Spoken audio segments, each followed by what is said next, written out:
የጠንብ ዘር አንገትህን ቆርጬ ማለት ነው። ወደ ኋላ ነበር እንደዚህ ቁላን ቆርጬ አፍ ውስጥ ቆትቼ አንገትህን ቆርጬ ነበር እዛ መከትፍ ባህር ውስጥ አንተ ጥንብ። ሌላ የለሽም ጨረሽ? እሺ። እና መልአኩ ጅብሪል ይቅር ብዬሻለሁ፣ ሁላችሁን ስሙት፣ ይቅር ብዬሻለሁ። እሺ። እና ጠቅላይ ሚኒስትር አብይ አህመድ ለአክሱም ህዝቦችና ለአክሱም ማህበረሰብ ያስተላለፉት ትልቅ መልእክት ቪዲዮ እንደወርድ በደም ሼር፣ ኮፒ ሊንክ፣ ሪፖስት በማድረግ ለሁሉም አዳርሱት። መጨረሻ ላይ የኛን ሐሳብ እናስቀምጣለን። ወደ ቪዲዮ። የአክሱም እስላም ወንድሞቻችን መቀበሪያ ያተው 30 ኪሎ ሜትር የሚጓዙ ከሆነ ያ ያለፈው አስክሬን ሳይሆን ያ እንዲቀበር ቦታ የከለከለው በቁም ያለ ሰው ግን የሞተ ይመስለኛል። አክሱም ሙስሊሞች መስጊድ መስራት አልቻሉም፣ በጋራ መስገድ አልቻሉም። ኦርቶዶክሶችም መንግስትም ቢሰራበት መልካም ነው ያሉት ጥሩ ምክር ነው። በኢየሩሳሌም መስጊድ አለ፣ በዱባይ ቸርች አለ። አክሱም የተለየ የሚያደርገውና ለሙስሊሞች መስጊድ የሚከለክልበት ምክንያት አሳማኝ አይደለም። የሚያዋጣው ኢንክሉሲቭ መሆን ነው፣ ማቀፍ ነው።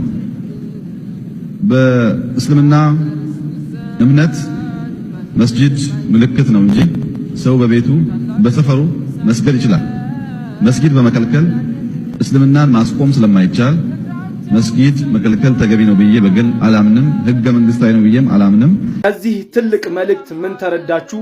የኛን ጥያቄዎች አብዛኞቹ እርሳቸው ገልጸውታል።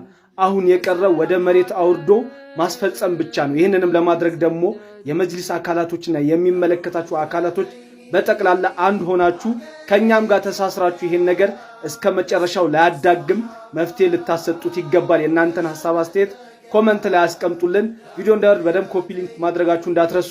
ወደ ኮሜንት። አክሱምና ዒድ እኔም እናንተም ለዒድ ጓጉተናል። ስታዲየም ወይስ መስጂድ ልስገድ ብለን እያሰብን ነው። ነጩን ጀለቢያችንን ለብሰን የሚያምሩን አባያሽን ለብሰሽ ዒድን ከቤተሰቦቻችን ጋር ፏለ ማለት አቀደናል። ነገር ግን አክሱሞችስ አስቡት እስቲ ዒድን ቤታችሁ ማሳለፍ፣ ውጪ እንኳን ሳትወጡ ሳትሰግዱ በጀምዓ ተክቢራ ሳትሉ ዒድን ማሳለፍ። እኔ ወረበል ከዓባ በጣም ከልቤ ነው እያዘንኩ ያለው። ዒድን ሳስበው የነሱ ነገር በጣም ነው እየጨነቀኛል። ከልባችን ዱዓ ልናደርግላቸው ይገባል። አላህዋ አክሱሞችን ነጃ በላቸው። አላህ አክሱሞችን ነጻ አውጣቸው። ከሁጃጆች መካከል የመጀመሪያው ወደ አኺራ የሄደው ሁጃጅ ይሄኛው ነው። ማን ነው የሚለውን እነግራችኋለሁ። አካውንቴ ጥሩ አይደለም፣ በደንብ ኮፒ ሊንክ አድርጉት። እንደዚህ ያለ ኻቲማ አላህ ይወፍቀን። እንዲሁም አላህ ዱንያ የሰጣችሁ ወንድሞችና እህቶች ደግሞ አንድ ቀን የቀረን ለአረፋ ዒድ ለየቲምና ምስኪን ቤተሰቦች ወደ ህያ እናቀርባለን። ለአንድ ቤተሰብ የሚያስፈልገው 6000 ብር ነው። የ1000 ብርም ቻሌንጅ አለ። በምትችሉት ተሳተፉ። መደወል ከፈለጋችሁ ፕሮፋይል ስር ያለውን ስልክ ተጠቀሙና ደውሉ። የምትጠይቁትም ነገር ካለ ኢንሻአላሁ ተዓላ። እንግዲህ እዚህ ጋር እንደምትመለከቱት ጀራ መሐመድ ይባላል። ሱዳናዊ ሁጃጅ ነው። ጀራ መሐመድ ለረጅም ጊዜ ይቺን ቅስበት ሲጠባበቅ የነበረ በዝቅተኛ ህይወት ውስጥ እየኖረ ሐጅ ለማድረግ የረዥም ዓመታት ጥሪቱን ቋጥሮ በመጨረሻም አላህ አሳክቶለት በዘንድሮ ሐጅ ወደ ሳዑዲ አቅንቶ ነበር። በመጨረሻም ግን የአላህ ፍቃድ ሆኖ ከሁጃጆች መካከል የመጀመሪያ ወደ አኺራ የሄደው የዘንድሮ ሁጃጅ እሱ ነው። አላህ ስብሓንሁ ወተዓላ በራሕመቱ ይቀበለው፣ ወንጀሉንም አላህ ይማርለት፣ ኸይር ስራውን አላህ ያብዛለት፣ ቀብሩንም አላህ ያስፋለት። አሰላሙ ዓለይኩም ወረሕመቱላህ ወበረካቱ። አሰላሙ ዓለይኩም ወረሕመቱላህ ወበረካቱ። ብስሚላህ ራሕማን ራሒም አልሐምዱሊላህ ረቢል ዓለሚን ወሰላቱ ወሰላሙ ዓላ ረሱሊላህ ወዓላ አሊሂ ወሰሕቢሂ አጅመዒን። የአላህ ባሪያዎች ሆይ በደንብ ተረጋግታችሁ አላህን ፈርታችሁ ለማዳመጥ ሞክሩ። እኔንም አላህን ከሚፈሩት ያደርገኝ፣ የቻልኩትን በአግባብ የአላህ ፊትን ፈልጌ ብቻና ብቻ ከሚናገሩት ሰው አላህ ያደርገኝ። ሙሐመድ አሊ ቡርሃን የተባለው ግለሰብ እኔ ሙስሊም አይደለሁም፣ እኔ ክርስቲያንም አይደለሁም፣ እኔ ነኝ፣ እኔ ለእኔ ተውኝ ብሏል። የመጀመሪያ ንግግሩ። ከዛ ሰዎች ሚዲያ ላይ በጣም ያስገረመኝ ብዙ ሰዎች እሱ እኮ ሊል የፈለገው እያሉ አሽሞንሙነውለታል። ሱብሓነላህ። እስቲ መቼ ነው ከስሜት ወጥተን ጥፋትን በጥፋትነቱ መታረም አለበት ምንለው? መቼ ነው? ምክንያቱም ጥፋት ካልታረመ ማለት ነው በጣም አደጋ ውስጥ ነው የምንወድቀው። የአላህ ቅጣት በእኛ ላይ ይወርዳል። ወደዚህ ንግግሩ እንምጣና ወደ ሁለተኛ ንግግሩ ደግሞ እንመጣለን። ስለ ሞቶ መቀስቀስ ወዳወራበት ማለት ነው። አሁን ራሱ አብራርቶታል ንግግሩን፣ እኛ አይደለንም የምናብራራለት። ይበልጥ ሊያብራራው በሞከረ ቁጥር ደግሞ ይበልጥ ጥፋት ውስጥ ወድቋል ይህ ግለሰብ ማለት ነው። ምክንያቱም አንዳንድ ጊዜ ምን ይባላል? ከወደቁ በኋላ መፈራገጥ ለመላላጥ ነው ይባላል።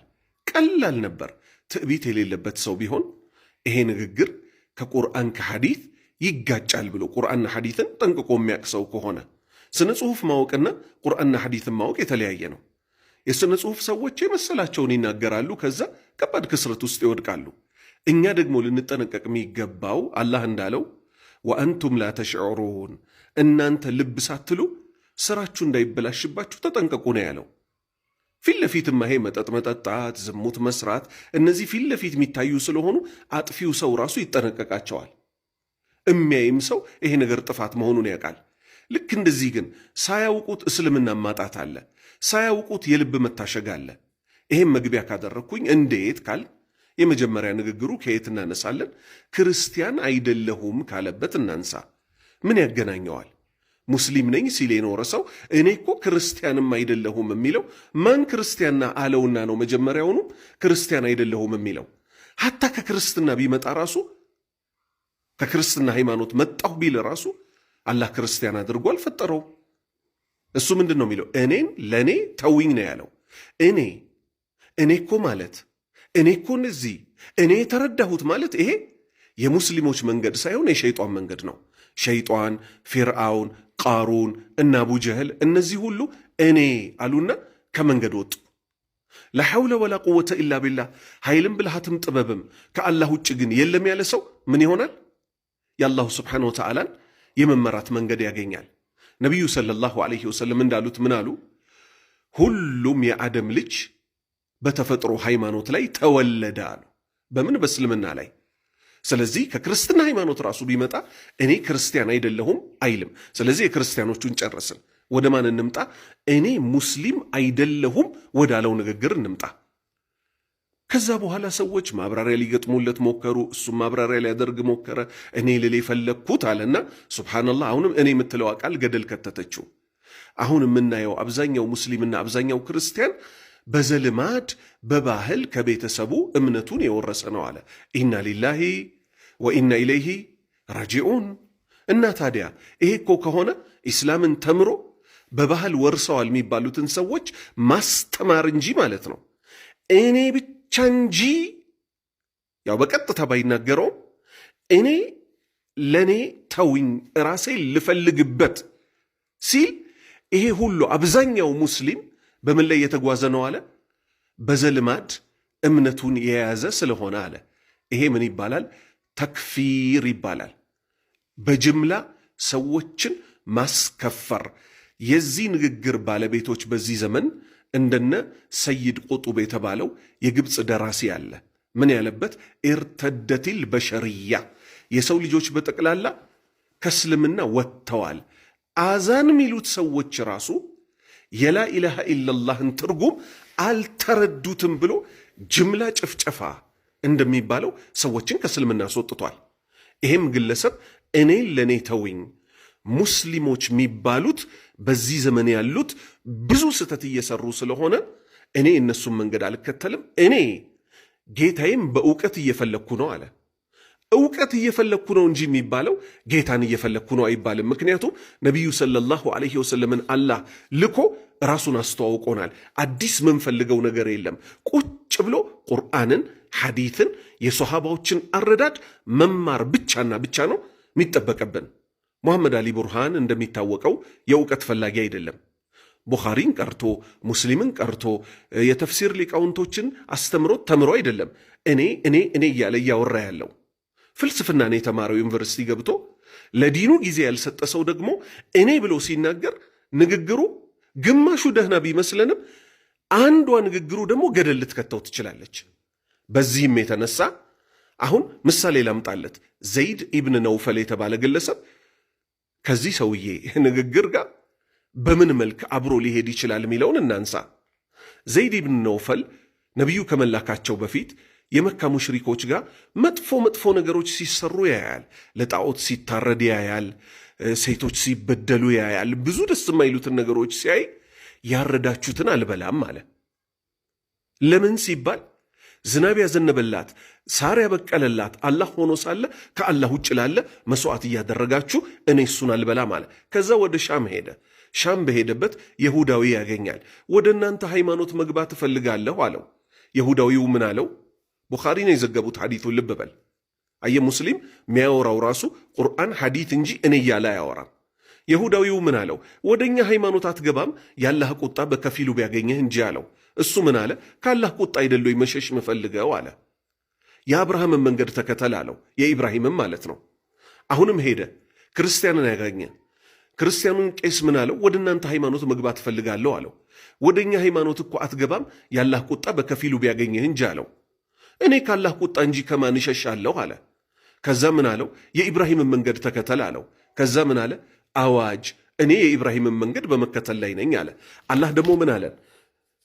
ነቢዩ ሰለላሁ ዐለይሂ ወሰለምን ራሱ ምን አላቸው? የኢብራሂምን መንገድ ተከተል አላቸው። እኛንም ምን አለን?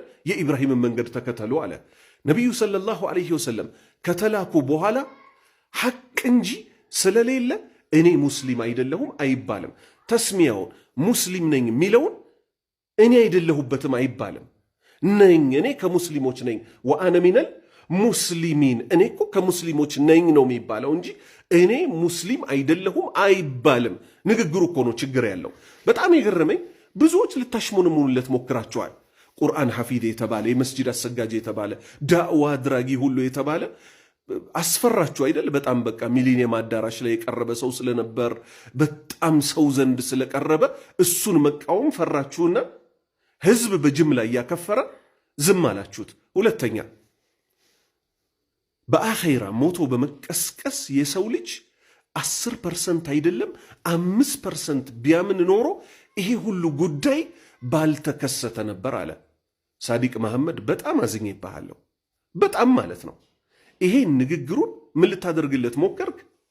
አይ እሱ ሊል የፈለገው ሃይማኖት አልባ የሆኑት ሰዎች ራሱ ማይሰሩትን ሃይማኖት ላይ ነኝ የሚሉ ሰዎች ሲሰሩት ለማለት ፈልጎ ነው አልክለት። በፍጹም እንዲህ ብለህ ማሰብ የለብህም።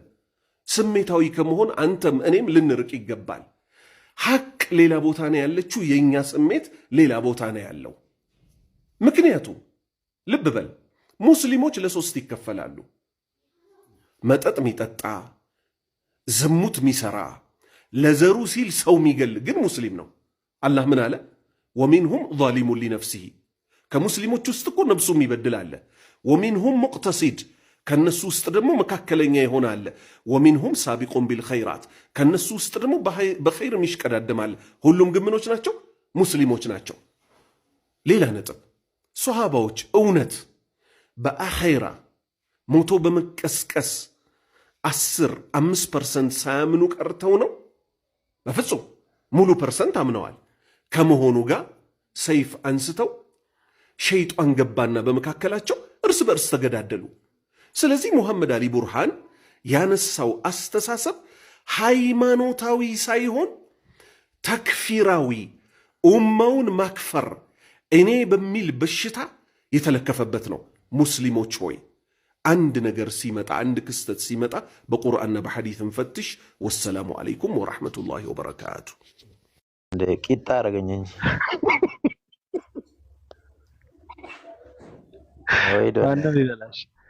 ማነው ይበላሽ? ምንም ኧረ በእናትህ አጨቅጭቀኝ ምናምን ስለው እኮ ምንም አይለኝም። ሌላ ሰው ቢሆን እኮ ወርታክ ነው የምሸኘው። እኔን በቃ ይሞክርብኛል። በቃ ምንትኑ ራሱ የላብራቶሪ ሙከራው ራሱ በጣም እየተሳካለ ስለሆነ በቃ ታውቃለህ፣ ተመቻቸል። ተመላለሰብህ እያየሁት ነበረና እንዴት ነው ወይድ እንደዚህ አይነት ነገር እንትን አይልምና አንተ ደግሞ እንደፈለክ እየሆንክ ዝም አለ። ትናንትና አስደነገጠኝ። ግን አንተ ደነገጥኩ። የሆነ ነገር ተቀድጄ እንትን ጠየቅኩት። ታውቃለህ ምንድን ነው ማለት በቃ በጣም የሚያስተምረው ትምህርት የመጨረሻ ረከው ታውቃለህ። በቃ የሆነ ሳር አግኝቼ ተኝቼ የሰማው በቃ እርክት አልኩ። ታውቃለህ ነፍሴ ረካች። ከዛ ምንድን ነው ወይዴ የማታውቀው ምናምን ብዬ ጠየቅኩት። እንደዚህ አይነት ጥያቄ ይጠይቃል አለኝ። በቃ ስልኩን ለቀኩት። ራሱን እንትን አያደርግም እኮ ምንድነው ይሄ ከፍ ከፍ አያደርግም። ለዛ ነው ትህትና አለው እንጂ ቢያገኝ ጫማን ይጠርግልሃል ዝቅ ብሎ ምንም ችግር የለበትም። በጣም አሪፍ ሰው ነው፣ መልካም ሰው ነው። ግን አንተ ላይ የሚያደርገው ትግል ግን እኔ በጣም ነው የደነቀኝ የገረመኝና እኔን ይጨክንብኛል። እባክህ እኔን ሊያጨልለኝ እኮ ገረዘ እኮ አይምሮውን እኮ ነው የገረዘ። አንተ ሸለፈቴን አይደለም አይምሮውን ነው የገረዘኝ። እውነትህን ነው። ስማ ወይ ባቢ